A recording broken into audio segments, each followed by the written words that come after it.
titingin-tingin mo dyan? Wala kang karit kagabi, no? Deserve! Ay, jowa ka, pero anong ginawa mo? Pinagpalit mo. Tanga-tanga mo. Tangahin yan. Ngayon, iyakan mo ako. Sino ka, te? Ngayon, puro ka na lang scroll. Nagsasanakot ka na lang.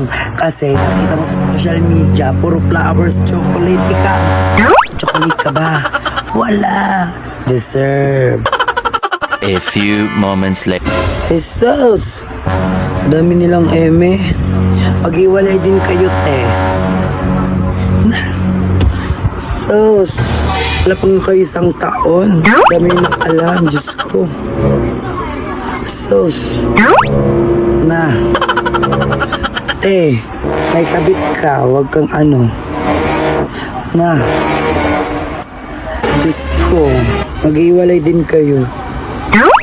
Sana ikaw na lang habang doon. Sus, eme-eme ka din eh. Puro ka ganyan eh. Pero may kabit ka din naman eh.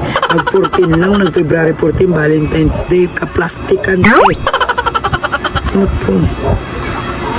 Na. Diyos, alam mo talaga, may mga kinakain. May pa-flowers pa, may pa-chocolate. Wala nang kinakain, sus. Na.